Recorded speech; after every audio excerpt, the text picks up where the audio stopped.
बरतानवी जरीदे दी economist ने दावा किया है कि साबिक वजीर आजम की अहलिया बुशरा बीबी अहम तकरीरों, सरकारी फैसलों पर असरअंदाज होने की कोशिश करती थीं। तीसरी शादी ने साबिक वजीर आजम के अंदाजे हुक्मरानी पर सवाल खड़े कर दिए। अहलिया की वजह से साबिक वजीर आजम के फैसला साजी के अमल पर रूहानी मुशावरत का रंग गालिब होने की शिकायत पैदा हुई। बरतानवी जरीदे के मुताबिक हसास इदारे के अफराद मुबैना तौर पर मालूमात साबिक वजीर आजम की अहलिया तक पहुंचाते थे, जिसे वो रूहानी बसीरत से हासिल मालूमात के तौर पर साबिक वजीर आजम के सामने पेश करती थीं।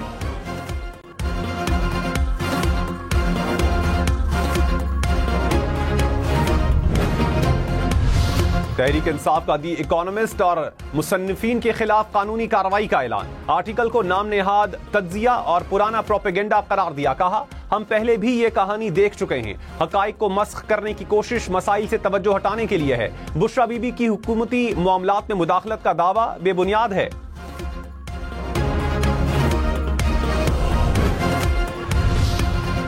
दी इकोनॉमिस्ट के आर्टिकल की शरीक मुसन्निफा बुशरा तस्कीन ने कहा, रिपोर्ट पर काम करते हुए कई हैरान कुन मालूमात मिली। बुशरा बीबी की सियासत में उस वक्त की इस्टेब्लिशमेंट का मरकजी किरदार रहा। ट्रांसफर, पोस्टिंग, आना जाना, मिलना मिलाना सब अमलियात की बुनियाद पर होता था।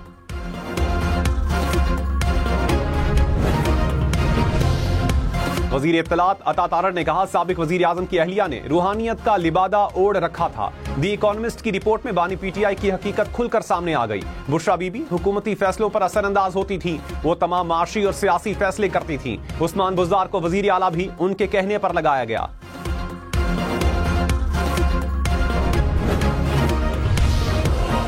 सीनियर वजीर शर्जील मेमन ने कहा, सबको पता था कि पीटीआई की हुकूमत कौन चला रहा था। लोगों को वजीर आजम हाउस बुलाकर ताजियत की जाती थी। कंटेनर पर चढ़कर मजहबी टच देने का कहा जाता था। वजीर बल्दियात नासिर शाह ने कहा, बानी पीटीआई के साथ जो कुछ हो रहा है ये मकाफाते अमल है। शहरी रहमान ने कहा, कहानी के बाद मजीद कहानियां भी जन्म लेंगी।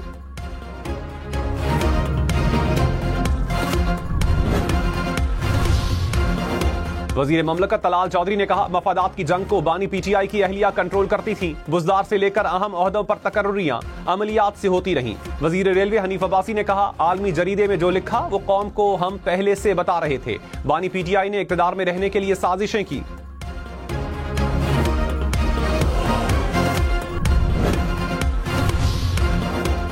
वजीर ममलकत ओन चौधरी ने कहा, यह मकाफाते अमल है। जो मुल्क के साथ मजाक हुआ वो सामने आया है। साबिक वजीर आजम की अहलिया चेहरा देखकर फैसले करती थी किसको वजीर और मुर्शीद लगाना है। क्या तब्दीली का नारा इसलिए लगाया था कि अमलियात के तहत फैसले होंगे।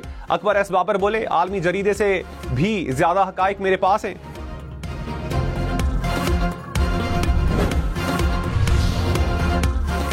वजीर इत्तलात पंजाब अज़मा बुखारी ने कहा, बानी पीटीआई के बाद बुशरा बीबी के कारनामों के चर्चे आलमी मीडिया में हो रहे हैं। बानी पीटीआई जाली तरीके से आने वाली मालूमात को रूहानियत समझते रहे। बानी पीटीआई को उनकी अहलिया ने 4 साल तक बेवकूफ बनाया।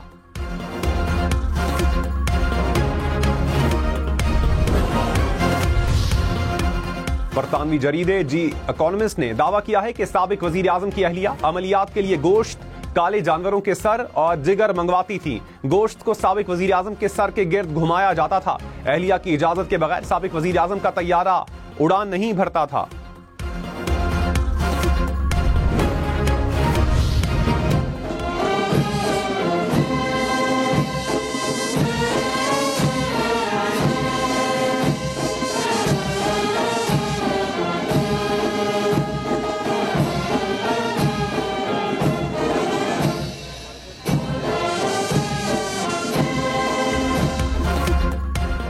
उर्दन के शाह अब्दुल्ला का दौरा पाकिस्तान। सदर आसिफ जरदारी और वजीर आजम शहबाज शरीफ ने इस्तकबाल किया। वजीर आजम हाउस पहुंचने पर गार्ड ऑफ ऑनर पेश किया गया। मुसल्लह अफवाज के चाक चौबंद दस्ते ने सलामी दी। सदर आसिफ जरदारी ने कहा, शाह अब्दुल्ला का दौरा दो तरफा ताल्लुकात को नई स्ट्रेटेजिक जहत देगा। पाकिस्तान और उर्दन के दरमियान वफूद की सतह पर मुज़ाकरात शेड्यूल।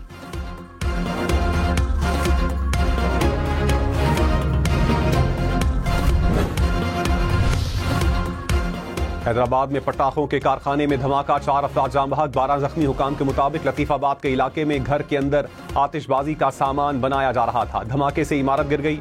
मेयर काशिफ शोरो ने कहा, गैर कानूनी फैक्ट्री के लिए NOC नहीं लिया गया। वजीर आला सिंध का नोटिस, वाकई की रिपोर्ट तलब कर ली। कहा, धमाके के जिम्मेदारों के खिलाफ सख्त कार्रवाई होगी।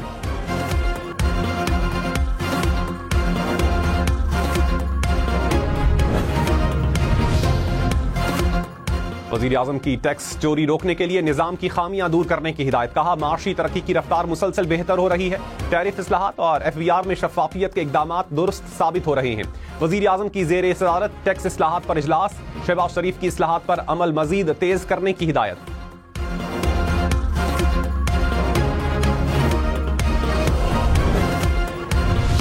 वजीर दाखिला मोहसिन नकवी का कैडेट कॉलेज वाना का दौरा। खारजियों का हमला नाकाम बनाने वाले पाक फौज के अफसरान और जवानों से मुलाकात। मोहसिन नकवी कैडेट कॉलेज के तलबा और असातिज़ा से भी मिले। पाक फौज के अफसरान और जवानों को खिराज तहसीन पेश। कहा, दुश्मन सानिया APS जैसी कार्रवाई करना चाहते थे, हमारे दलेर जवानों ने हमला नाकाम बनाया।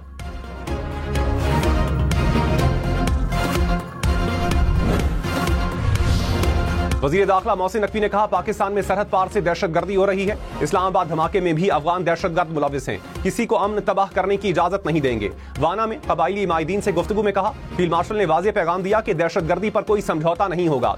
कबायली इमायदीन ने कहा, वाना के लोग दहशतगर्दों का साथ नहीं देते। पाक फौज हमारी हिफाजत के लिए कुर्बानियां दे रही है।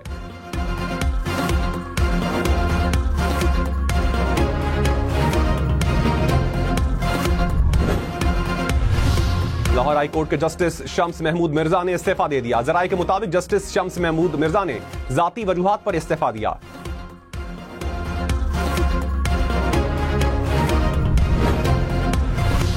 स्पीकर पंजाब असेंबली मलिक अहमद खान ने कहा, जजेस के इस्तीफों का मामला रुकेगा नहीं। हमें मालूम है कौन से जजेस ने मजीद इस्तीफे देने हैं। मुझे खुद एक चीफ जस्टिस ने बताया कि क्या सूरत हाल है। आइन का हुलिया बिगाड़ दिया गया था। हुकूमत अवाम के मफाद में कानून साजी कर रही है।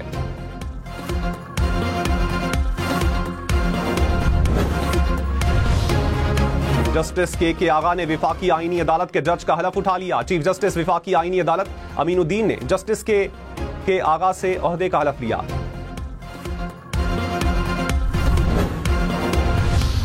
Pakistan army act, air force act और नेवी एक्ट में तरामीम कानून का हिस्सा बन गई। सदर ममलकत आसिफ जरदारी ने तीनों बिल पर दस्तखत कर दिए। सदर मुस्लिम लीग नून नवाज शरीफ लंदन रवाना। जराये के मुताबिक नवाज शरीफ लंदन में 2 हफ्ते कयाम करेंगे। मेडिकल चेकअप करवाएंगे। वजीर आला पंजाब मरियम नवाज पहले ही लंदन में मौजूद हैं।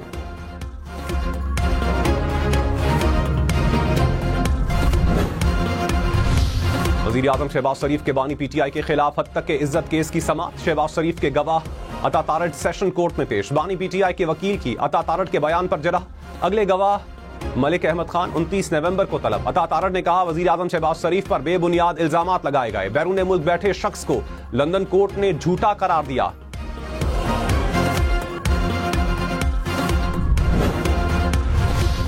पंजाब भर में अलीमा खान की जायदादों की छानबीन शुरू। बोर्ड ऑफ रेवेन्यू की जानिब से तमाम डिप्टी कमिश्नर्स को मुरासले इरसाल। अलीमा खान के नाम मनकूला, गैर मनकूला और ज़रई रकबों की तफसीलात तलब। जायदादों का रिकॉर्ड ATC रावलपिंडी को भेजा जाएगा।